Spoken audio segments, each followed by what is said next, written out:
everyone, Lou here. I thought it'd be a fun idea to talk about some more of my bad roleplay experiences. If you're new here, I did a video about 2 to 3 years ago where I shared my bad roleplay experiences from Tumblr and Facebook. If you'd like to see that video, the link is down below in the description, so check it out, especially since a little later in this video I'll be updating on one of the stories there I talked about, but anyway, this is more of my bad roleplay experiences. Now, all of these names are going to remain anonymous. I do not want anyone getting harassed or bullied. That includes usernames as well. I will also not be sharing screenshots, even though I have quite a few of them for some of these, solely because I don't want anyone exposing anyone else in the comments. Now, for the anonymous names, last time I made a stupid Babysitters Club reference, so this time we're making a stupid Bratz reference. Considering these people, maybe brat is an understatement. Now, Jade and I met on Tumblr. I was around 14-ish at the time, and I was role-playing Claude Faustus in a gosh-awful AU that makes me cringe every time I remember that someone else remembers it being on that hell site. Jade was pretty much the stereotypical miserable 16-year-old. We're talking literally any Olivia Rodrigo song levels of stereotypical pessimistic teenager. And considering I was a teenager myself, it was kind of the norm. Now, what started to come up was weird pity parties Jade would make to get my sympathy. You see, after a while, and before I made a Skype account, Jade and I would roleplay with each other on Kik. For those who are wondering, it's a messaging app that literally no one should be using because it's awful, and a lot of groomers online use that app to lure kids into sending them messages and photos because the app doesn't screen what's being sent. So with that context in mind, Jade started weird moments where she wanted my sympathy. It was the usual teen stuff at first: fight with her mom, upset about her looks, insecure about her writing, etc, etc. Not seeing red flags. Well, here we go, fam. Get ready to go from 0 to 100 real quick. Also, a little bit of a trigger warning, by the way.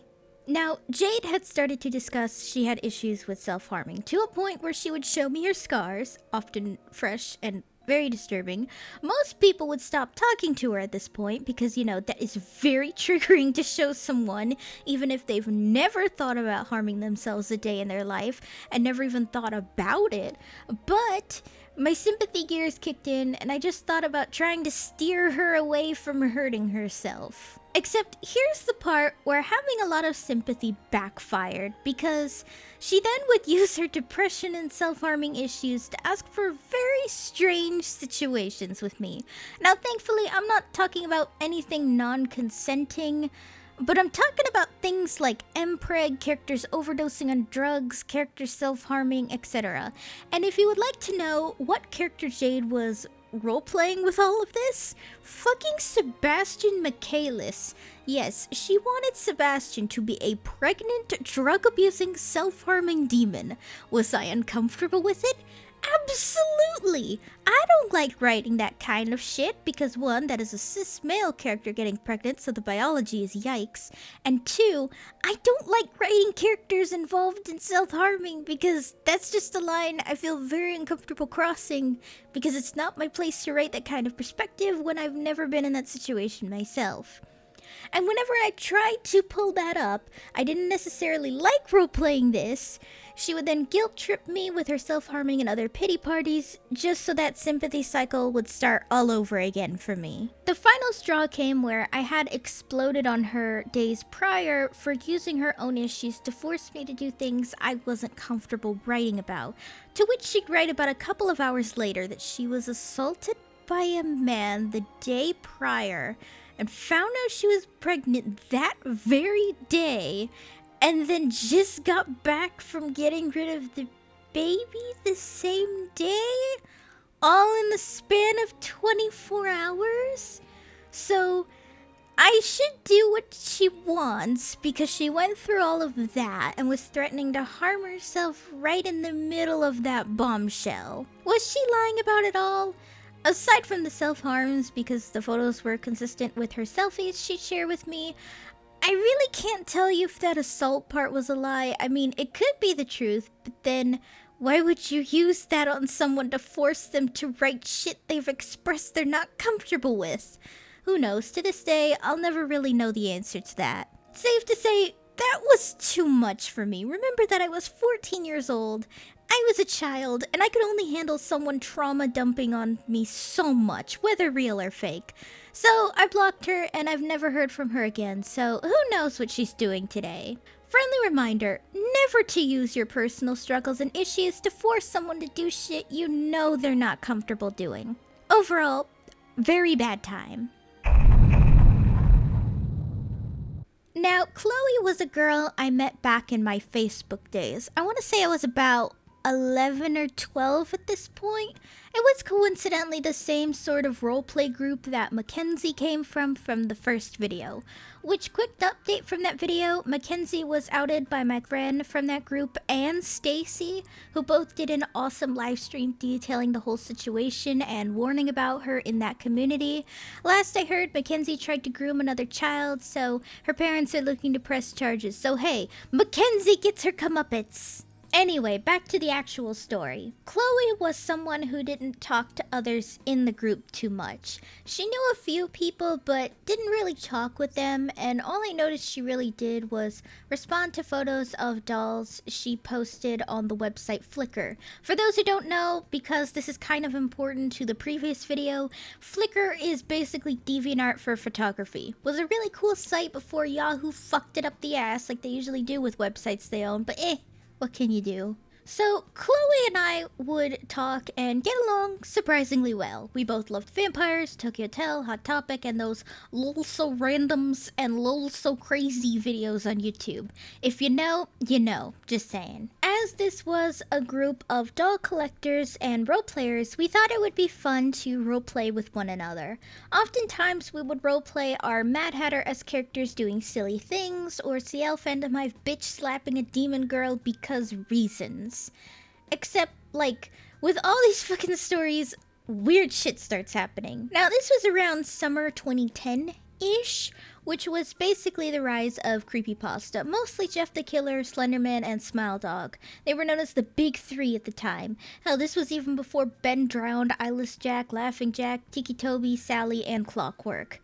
Given that I was very young at the time, of course creepypasta characters are gonna freak the shit out of me. That said, Chloe thought it would be oh so funny to share me the infamous photo of Jeff the Killer. Safe to say, I shut down my laptop from how unsettling it looked. Obviously, nowadays, Jeff the Killer doesn't scare me anymore, but when you're a little kid, especially a kid with a fear of uncanny body distortions, I was freaked out.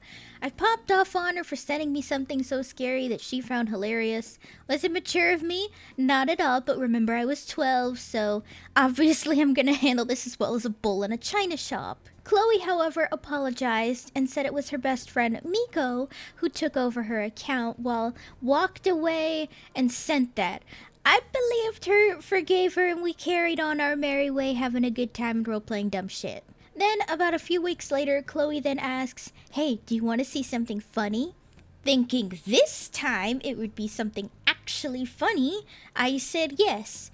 And then she proceeded to share a very gross image, not gonna say what, just that it was a popular picture going around saying it was a medical condition that could happen in women. You've probably heard its name before in disturbing iceberg videos, but yeah, don't attempt to look it up, and I'm not saying the name here because I don't want y'all looking it up. Obviously, again, I snapped at her, to which she said it was her friend Miko who likes to take her laptop and send weird shit to people. I wasn't exactly happy with the same excuse used again at this point, but I didn't have any reason to think she was lying either, so I forgave her. Except now, she would talk about Miko frequently. First, she said Miko was her friend from school who was female. Then, her stepbrother that she was secretly dating. And then she was giving a little too much info about what her and her stepbrother were doing. Then she said it's complicated about Miko. Then the stepbrother thing was an entirely different person. Back to one person. Then Miko went back to being a female friend she knows from school. In between, she would randomly start getting angry at me for no reason and snapping at me when I said I wasn't okay with something. Particularly, I don't like god modding. For those who don't know, god modding in the RP community is basically just controlling someone else's character without consent. It's rude and no one likes that shit. Anyway, when I would tell her not to snap at me, she then apologized and said it was Miko again and again. In between, she would also lie about having multiple different mental disorders that she would then turn around and say she didn't have, but had a different disorder once people called out the fact that medication existed for those disorders, so she was lying about saying there was no medication for it, or those disorders didn't cause those symptoms. The final straw to all of this would be when she killed off a character I had explicitly told her not to kill off, to which she blew up on me and got way too heated. When I got angry right back for being rude as fuck to me, she then apologized and said it was her friend Miko. Again. The last words I said to her after that was, I'm done, as I blocked her on every platform that I had. To this day, I don't know what happened to Chloe after that. I don't know if she ever actually said anything truthful and if Miko was an actual excuse. Not gonna lie, sometimes I used to think maybe Chloe had DID and maybe Miko was an alter, but I think it's honestly more likely she was just a kid using the "my dog ate it" excuse just so she could get away with being a bitch. I think she also closed all her accounts a little after I blocked her, so who really knows what the hell happened to her? At least I can say one thing, it was a weird way to be introduced to Jeff the Killer, that's for fucking sure. Oh man, I want to say I was about like 13. A lot of this shit happened when I was way too young to deal with it, but hey, that's life for ya. Sometimes weird shit happens when you're trying to basically co-write fanfiction as badly written as humanly possible, I guess. I met Yasmine in the same group as Chloe. Again, not part of the group, but one of the people off to the side, I guess. Unlike the others where I typically brought in canonical characters from specifically Black Butler, in this case we would both roleplay our OCs at the time. Our roleplays were pretty normal at that point, usually typical cutesy romance stuff and characters being besties. I mean, it was cringy because we were teens, but hey, that's the whole point of being a kid. Anyway, here's where the red flags come up. So, this is a little complicated, so hopefully this makes sense. Yasmine had a brother, and her brother had introduced her to some friends he made in Minecraft. One of them we're going to call Kobe here. Yasmine was obsessed with Kobe for some reason, and DM'd him every single day of every single second, telling me every time she did that. Eventually, her and Kobe would start dating. I mean, I was happy for her, so I didn't see this part as a big deal. Looking back, though, definitely still red flag, though, on Kobe, but I'll explain that a little later. Eventually, Yasmine would start trying to incorporate shit between her and Kobe into our roleplay. I didn't really notice it at first until, like, in the same breath, she'd give a plot that was a little too fucking close to something her and Kobe talked about doing, or something she said word for word to Kobe. This obsession with her boyfriend would get worse though. At some point, Kobe mentioned having a female friend over at his house. For more context, he lived across the country in comparison to her, so yeah, seeing each other at like 14 was not physically possible. Thinking he was gonna cheat on her, which yeah, he probably would have since the guy didn't seem that into her, she would have multiple panic attacks for days about him possibly cheating on her or talking with other girls. I mean, I assume he calmed her down because she was somehow happy as hell after talking with him. I really don't know what happened there. All I know is that after this, the roleplays would get more and more leaning towards angst and toxic relationships. We're talking severe codependency, and although I was fine with that, some of it didn't really work for the character I was writing for at the time. Though here is where we reach a boiling point with her Kobe obsession. She had a lengthy discussion with me about how she was planning to run away across the country to go see Kobe because she couldn't stand being apart from him. Let me remind you, this girl was 14 and never saw this Kobe guy's face in real life. So honestly, when I found a lot of our old emails to each other when I was cleaning out my inbox a few years ago, I honestly thought about this strong possibility that Kobe might have been a predator. Except in that moment, I told her I was sick about hearing about Kobe. She got upset that we basically had nothing to talk about now, even though we had plenty to talk about before. So I threw up my hands and cut her off. To this day, I don't really know what happened to Yasmine. The inbox cleaning was a few years ago, so I don't have her email anymore, and deleted pretty much every account I used to follow her on. All I can really say is that I hope that she got some kind of help, because I'd imagine that was probably a sign of a very serious issue. Oh, Sasha. This is a very recent one.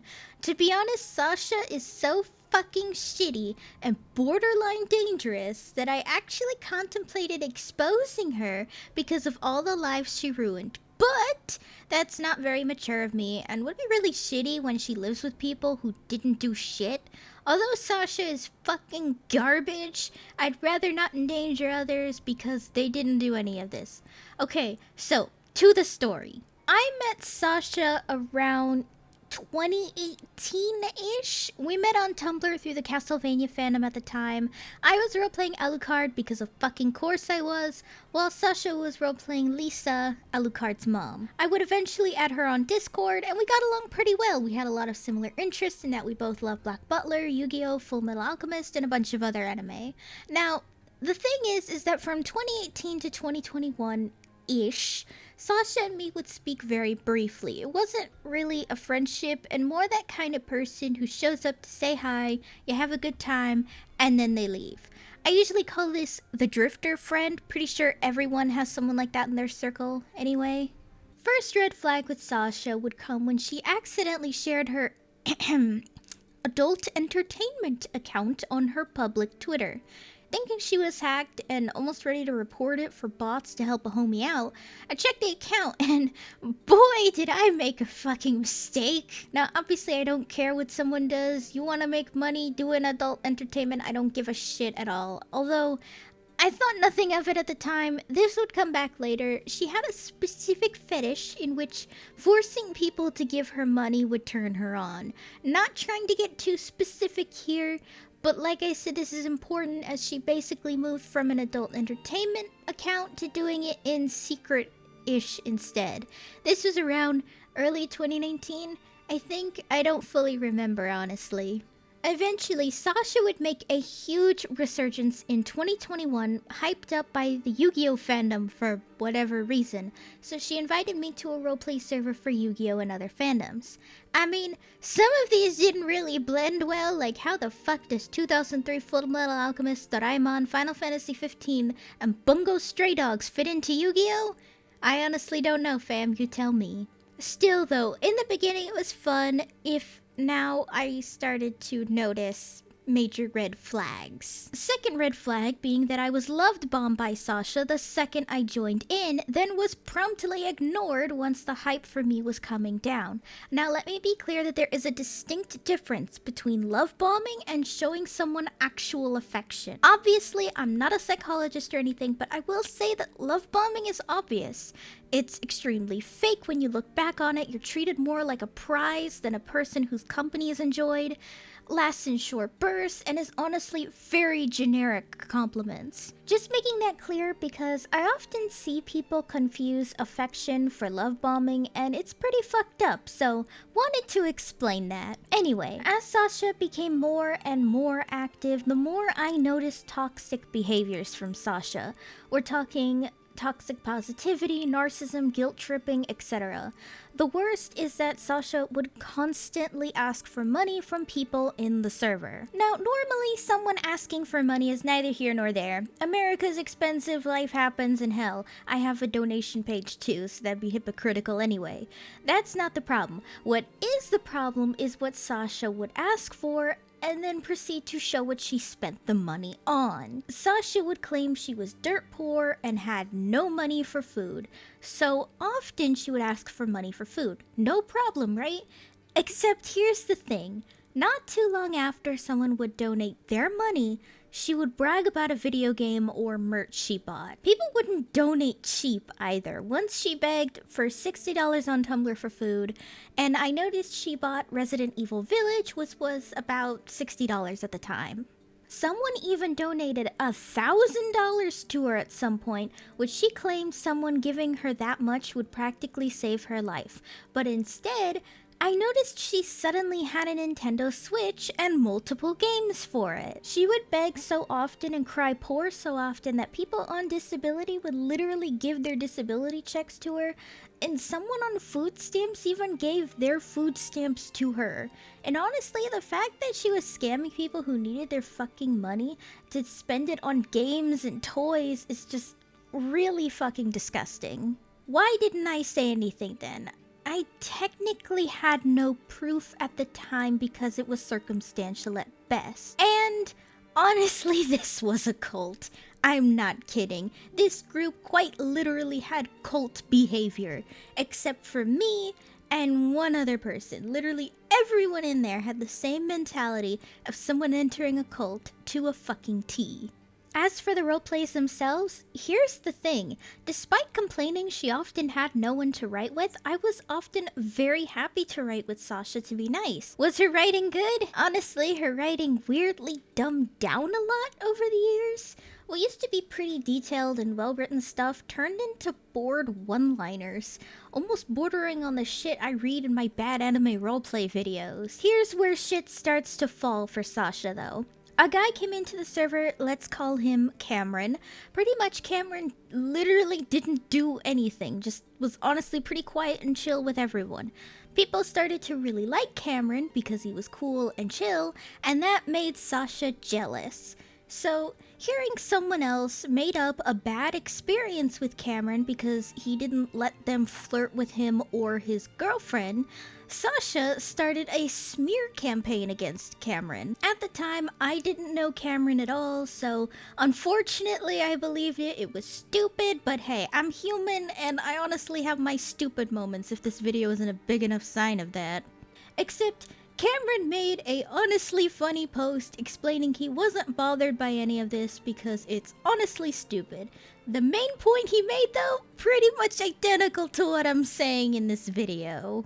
Later on, our roleplays would get real self-inserty too, and although those stories aren't long enough to be in a future video someday, I'm not comfortable with self-inserts. Also, had a weird habit of making literally every character she roleplayed have some kind of animosity towards specifically the character I was roleplaying or someone else. Like literally, she once wrote Yugi Moto would grow up to be a spiteful asshole when like, did y'all not watch Yu-Gi-Oh? So pretty much every roleplay with her was down to a woe is me trauma dump fest, so it got pretty boring after a while.